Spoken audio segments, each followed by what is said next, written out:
Hello and welcome to Beautiful Literature with me, Teacher Martha. I am so glad that you could join. If it's your first time to be here, kindly remember to follow us up on the other videos because this is part 2 of themes in the Fathers of Nation. I hope you've been able to follow up even with the plot analysis and also part 1 or part A of the themes. And so today we are looking at betrayal, which is part of the major themes that are in the text. And let's look at the definition first. What does it mean when you talk about betraying someone, or someone has been has betrayed, or a nation has betrayed another one, or something like that? And so we are saying when someone is betrayed, it's because the other person is not loyal or has done something harmful to you or to the other person, especially people that trust one another. Most of the times when you talk about betrayal, you're talking about a situation where it is not expected. I didn't expect you to do this. I expected you to be loyal. I expected you to be faithful. I expected you to treat me this way because I meant something to you, because you meant something to me. There was a bit of a relationship that was there. And so the expectation is high. And so when you're talking about this, we also can talk about betrayal when you expose someone or evidence of something that will will make the other person to be in danger or to put them in a disadvantaged position. So when you're talking about betrayal, therefore, we are looking at a situation where there was trust and there was an expectation that was there that you are supposed to behave in this way and you didn't. And so what instances of betrayal have you come across in the text? Let me just give you 2-3 and I expect you to look for the others.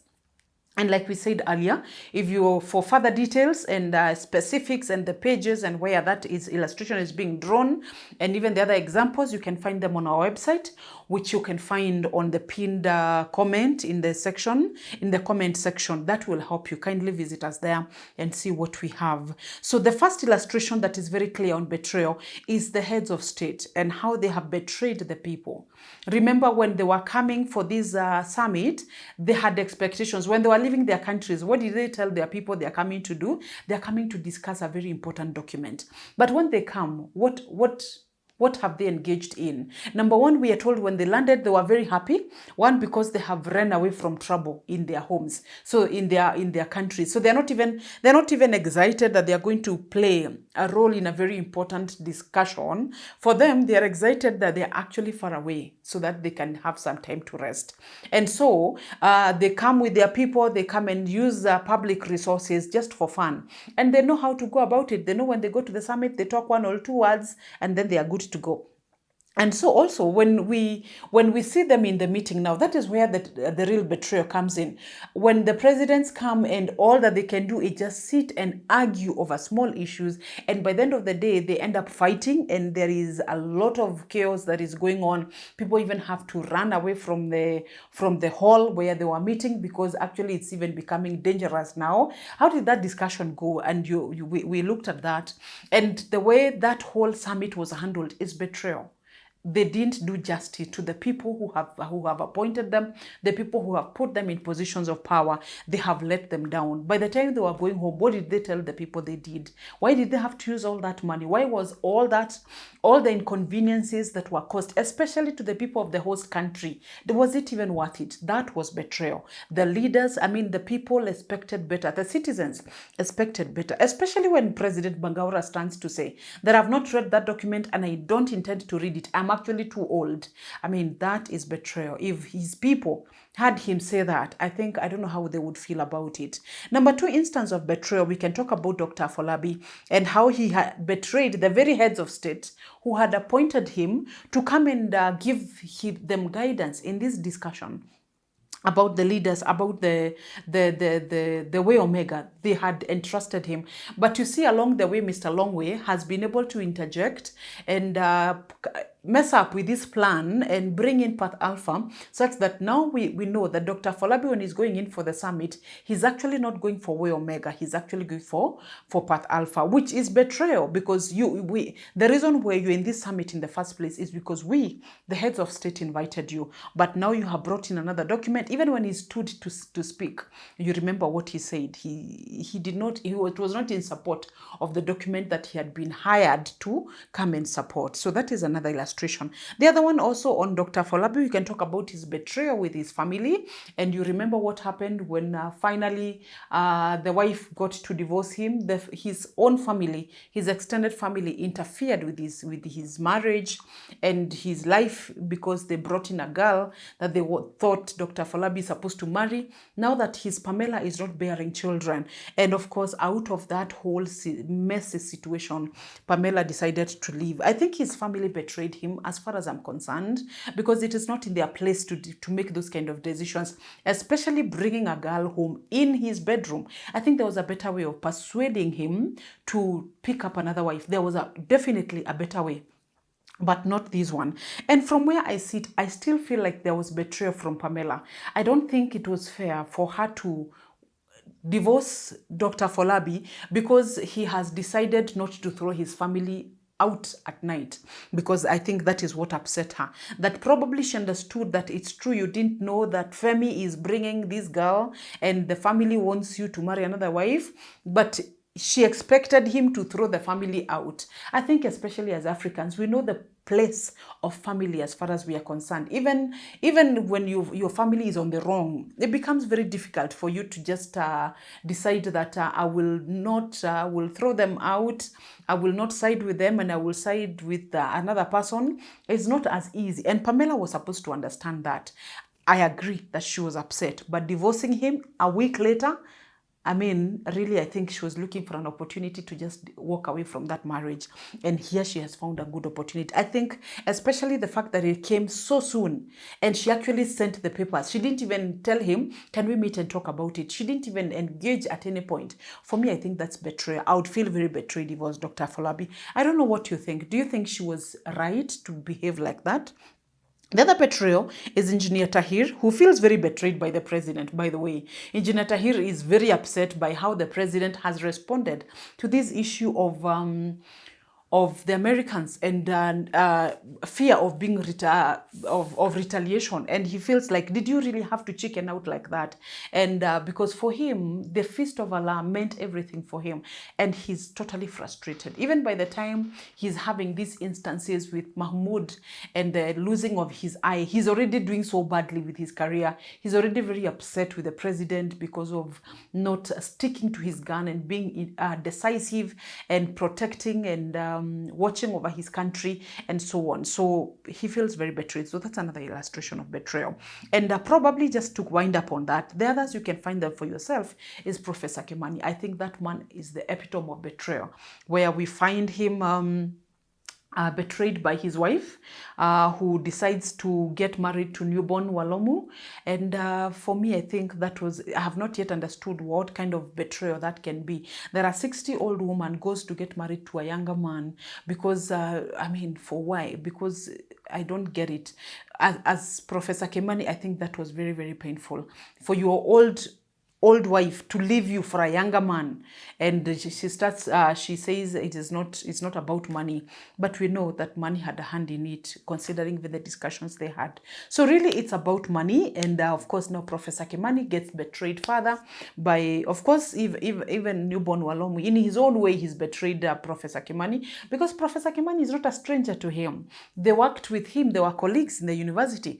And so for him to pick his wife, and knowing that this is a marriage for over 30 years, these people have just lost their child, their daughter, and I go ahead and steal the wife. And on top of that, he will insult him and tell him very mean things in his office. I think even if he wanted to hit back, I think that was really hitting below the belt. And it was not fair. And Professor Kimani has every right to feel betrayed by both of them, by Asia and Newborn. I think both of them didn't do well by him. And of course, finally, on Comrade Melusi is betrayed deeply by the new ruler, who decides that he's not worthy occupying any position in government, and dismisses him. And to make matters worse, he punishes him by killing the wife, of course, together with the rest of the people. But we have brought the issue of the wife being killed because it was to get back at Melusi. I think that is another high level of betrayal, where you didn't just deny me an opportunity to become whatever I have fought for. And we fought by by you and with you and for you, and you denied me an opportunity. That was bad enough. But to make matters worse, you decided to kill my wife. I think that is bad enough. So I want to hope that with those illustrations, you're able to, from here, you can be able to pick other illustrations of betrayal. Let me go on to corruption because of time. And let's look at corruption. And what is corruption? Corruption is dishonest, fraudulent conduct that anyone behaves in, and especially those who are in power. You conduct yourself in a way that that is not okay. It's not right. It's dishonest. Especially there is a bit of bribery. There's a bit of being fraudulent, and so we have many illustrations on the issues of corruption, but I will just mention 2 or 3 of them, and I'm sure you know so many others. Kindly add to your list. Add to the list. Number 1 is the police who are manning the roadblocks. Remember, because of the visitors who are coming in, they are putting security checks, and those security checks, they have police who are guarding that, and the bribery, you have to bribe them, and so that is corruption. Number 2, we have Mr. Longway, who is corrupt also. I could not dismiss him from being, excuse him from being corrupt, because he actually stole Dr. Folabi, he corrupted him so that he can stop dealing with Way Omega and start dealing with Path Alpha. That is corruption, and especially knowing that he actually had already been hired. If you look at how he responds even to the 4 travelers, to Professor Kimani, Comrade Melusi, who we actually told that he was given some good amount after they left that hotel where they were having the second lunch date they had. He gave him some money and then gave him a copy of Path Alpha. And so really we know that it was not because he's very generous. He was doing that. Remember, even Professor Kemani, he told him, if you join the travelers, if you join Path Alpha, money will not be a problem. So that is corrupt. Is being corrupt, is being dishonest. And even the whole exercise of having Path Alpha get into the summit, and how they did it, and how they had to just plan and scheme with the chair of the summit, so that by the end of the day they have the Path Alpha on the table. Remember when Mr. Zinto tried to protest and say, oh, we didn't, that was not in the agenda. I remember that he was silenced and told, you have said enough, just sit down, you're not allowed to talk. You talk again, I will call the guards. That is corruption. That is intimidation. That is not okay. It's dishonest. Why didn't you use the normal right channels if you wanted to present a table? But anyway, because Path Alpha looks like it's for the common mwananchi, then we will not complain too much, but that does not dismiss it from being from corruption. The members of parliament, of course, we had mentioned earlier in poor leadership that they have increased their salaries and their allowances to so many times, 100 times, and therefore made it law and cannot be taxed, and so that is corruption. And Mr. Longway also, we have at the beginning when we're having a conversation between Mr. Longway and Professor Kimani, you realize that he was saying that these people, when they came to power, they promised that they will elaborate 3 things. They will eradicate 3 things: poverty, disease, and something else. But he says now, on top of that, they have added 2 more things. Number 1, corruption. Number 2, they have added impunity. And so even from the eyes of AGDA, from the eyes of the donors, from the eyes of the Western, they can actually see the corrupt nature of the African states. That's why they are bringing in something else, so that by the end of the day, they're able to curb that corruption. They're able to curb the impunity and give proper guidance to the leadership of these African countries. And so that is another example. And of course, the elections that, as we are told by Comrade Melusi, where there's a lot of rigging and getting into power irregularly. So therefore, where you remember the 1%, the new ruler, when they got into elections, he won with 99% and 1% that went to the opposition leaders, to the opposition parties. How possible is that? That is corruption. That is rigging. And they went ahead to complain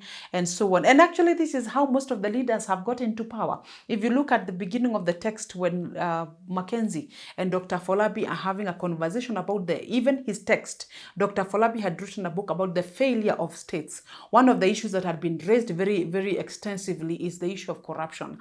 And even Mackenzie asks him, but how do you expect these people to support this document, knowing very well that most of them are in power through rigging, coups, military whatevers, how do you expect them to support a document that actually goes to counter the people they are? And of course, that clearly tells us that there is a bit, so much corruption that goes on in that text. And so I want to stop on corruption at that point, and hoping that you will be able to get other illustrations on the same.